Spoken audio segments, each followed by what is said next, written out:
Hi, and welcome back to our channel. If you are new here, my name's Emily, and we make recovery videos for severe anxiety, agoraphobia, dPDR, panic, and more. So, if you are currently struggling with that, definitely subscribe to this channel and check out the description to this video. There's going to be some helpful links that can speed up your recovery. Like, for example, my free recovery guide, we have a Facebook group, and then some. So what I want to talk about today is something that I realized I don't have a specific video on, and that is the IDEAL acronym. So you'll hear me reference IDEAL pretty much in like every video probably, and you'll see it explained in the recovery guide. But I wanted to sit down and actually record a video chatting about IDEAL, how to use it, what it's meant for, what it's not meant for, and how it can help you recover. First, let me say I am sick right now and I'm wearing my husband's sunglasses, and bear with me through this video because my voice is hit or miss. But IDEAL. Basically, this is an acronym that my husband BG and I came up with to pretty much help you learn how to rewire your brain, literally, and recover, essentially, right? So, again, this is explained on a deeper level in the recovery guide, but IDEAL stands for identify, designate, embrace, address the task at hand, and live your life. So this can be used for definitely panic and panic attacks and situations like that. It can also be used for general symptoms. If you're like me, you are having a ton of chronic symptoms and thoughts. I'm going to loop thoughts into a symptom as well because they are. So what happens is, you know, our body sends us this initial symptom or panic attack or whatever started this for you, and then begins the anxiety spiral. So the initial panic attack or symptom is actually not the problem. That's just your body waving a red flag or a yellow flag saying, hey, there's a problem here, you know, we've hit our limit, we're done.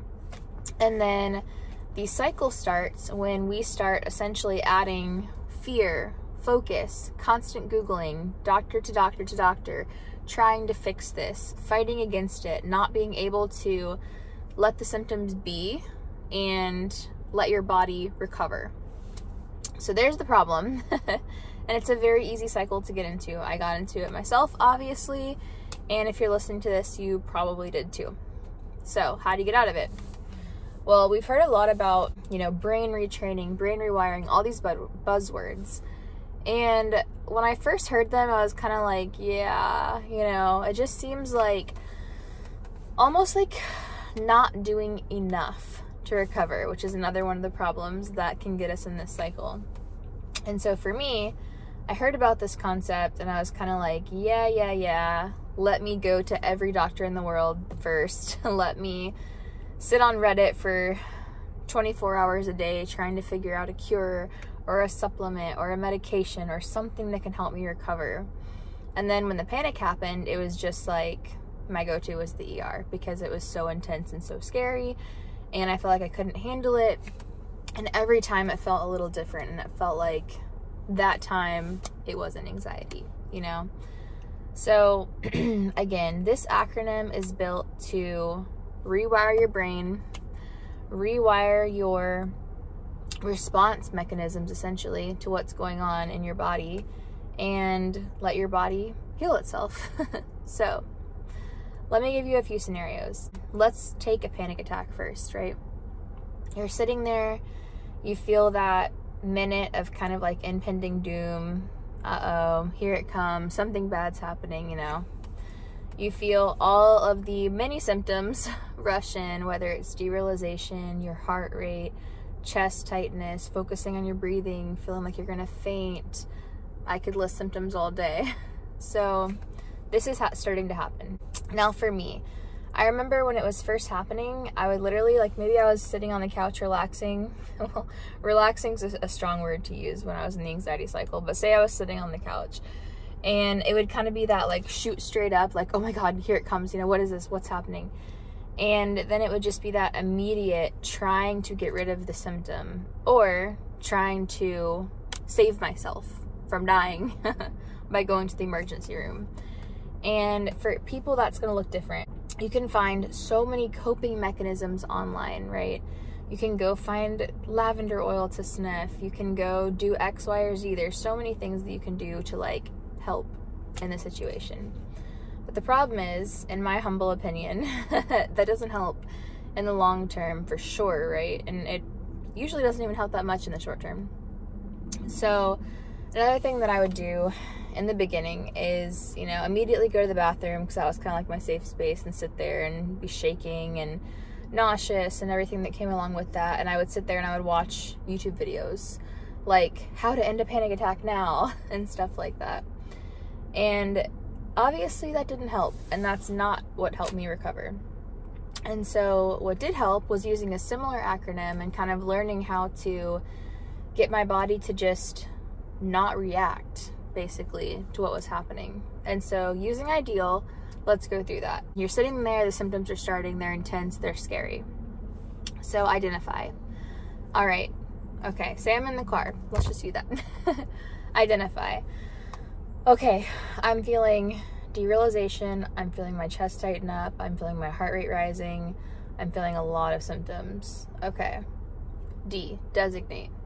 This is anxiety, or this is a sensitized nervous system. This is adrenaline. Okay. E, embrace. Embrace is similar to accept. It's the opposite of engage, engaging with the symptoms.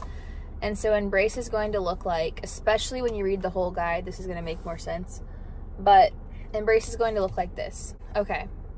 Yes, these symptoms suck, but they're just uncomfortable. There is nothing that I need to do here besides continue on with whatever I was doing. By me reacting this way and not engaging with these symptoms, I'm showing my body and my brain that I am safe, and that whatever task I'm doing doesn't need all of this adrenaline, all of this response from my body. I'm not being chased by a bear. You know, I'm just driving, or I'm just sitting on the couch, or whatever you're doing. I don't need this reaction. So there's nothing that I need to do. I am actively recovering by responding this way. So then A and L is kind of the same, right? Address task at hand, live your life. So say that you are, you know, in the car, you're driving. Okay, well, what's my task at hand? I'm driving. Okay, back to what I'm doing. I'm safe, I'm fine, I'm symptomatic, that's okay, you know? And you might have to go through IDEAL 7 trillion times on that drive, and that's okay too.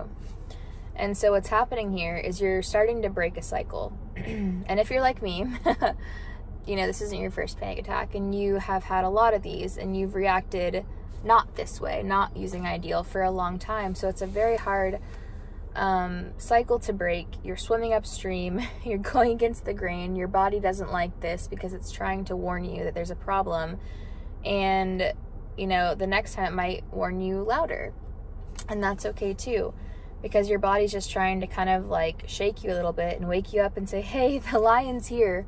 But you have to show your body by actions that there is no lion, and there's nothing to worry about, right? There's nothing to freak out about. There's no need for all of these hormones to go into your body. It's literally just life. You're just living your life, and you have to show your body that. And so when we, opposite of embrace, engage with these symptoms, and we start Googling and we start checking our pulse, oh my God, is my face numb? Is it my right arm? Is it my left arm? Am I having a stroke? You know, when we start doing that, now we're kind of like telling our body, yeah, you're right. Thank you for all of this. I needed this. Yeah, keep doing it, you know?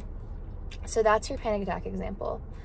A really good question someone asked recently was, I think they were doing something, right? And they were like, when is a good time to go get my kids ready for bed? It's about that time. You know, I'm in the middle of a panic attack. When's a good time that I should go ahead and do this? And the answer is now. Perfect timing, right? So that address task at hand and live your life thing is to kind of just get you in the mindset of what would you be doing if you weren't having these symptoms, if you weren't having this panic, if you weren't having this derealization, whatever. What would you be doing? If it's bedtime for your kids, take that panic attack with you and go to bedtime. And that's going to, again, show your body we're safe, you know? If I was getting chased by a lion, what would I be doing? Maybe pacing, or like all these things that we would normally do when we have a panic attack, or going to the emergency room or whatever. What would I not be doing? I would not be giving my baby a bottle and reading them a story and giving them bath time. That's what I would not be doing, right? And so it's very counterintuitive. It's counter what your body wants you to do. And so I hope that makes sense. Another example that I want to give, because panic's just a drop in the bucket when it comes to symptoms, and not everybody deals with panic or is dealing with panic. So let's use a symptom like derealization, because that can just be a chronic symptom too. We can use this for anything, by the way, for pain, for any of the other bajillion symptoms out there, for anxiety, or if you have a terrible boss that's driving you nuts, right? And you don't want to 5F, right? Which is another video that I have that's really important. Then this is the opposite of 5Fing. And so it kind of teaches you again to rewire those neural pathways. But anyway, take derealization. So you're stuck in this state where you feel drugged or stoned or whatever you want to call it. You don't feel right. Nothing looks right around you. It's not fun.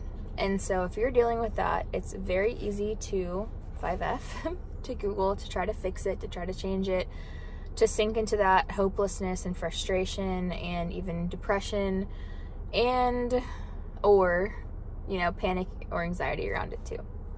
So again, derealization, just for the record, is simply a symptom of anxiety.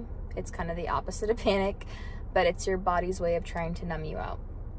So you're having this symptom, and maybe you walk outside, or you're trying to enjoy the evening with your friends or your family or whatever, and you're outside, and your mind goes to, oh my gosh, everything looks so weird around me. And then you start to look at your, you know, kids' faces, and you're like, their faces don't look right. And then you're kind of like, oh, my hand doesn't look right. And then you're like, why do we exist, you know? And it turns into this whole thing. That's what we don't want. This is simply your body's mechanism of protection. As your nervous system desensitizes, this will go away naturally. It takes time, for sure, but it'll go away. And so when we start to engage, which all of that is engaging with it, then same concept as panic. So using ideal for that, identify, okay, everything looks weird, not right, not what it should look like. I don't feel good. Okay, designate, this is my nervous system. This is anxiety, whatever you want to call it. Okay, embrace. It is what it is. I can't change it. I'm going to choose to live my life, redirect my thoughts. I'm not running from my thoughts. I'm not avoiding my thoughts. I'm just redirecting them. And I'm going to go back to whatever I was doing. Cool. Okay, so it's as simple as that sometimes. And then as time goes on, it can be as simple as, so what, move on. You know, something like that. And so maybe I was driving and I'm like, holy moly, nothing looks right. Okay, so what, move on. You're safe, you're fine, move on. No need to engage. That's only going to make this last longer. Now, yeah, two things, I guess. One thing, going to the neural pathway stuff, right? What happens is when we get in this cycle, our brains are very used, and our bodies are very used to responding in a certain way.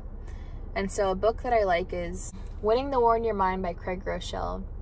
And the way that he puts it is neural pathways, like the things in your brain, basically, how you think thoughts. He compares them to ruts and trenches. And so it's like when there's a truck that's stuck in the mud, the tire's stuck in the mud, it creates this rut.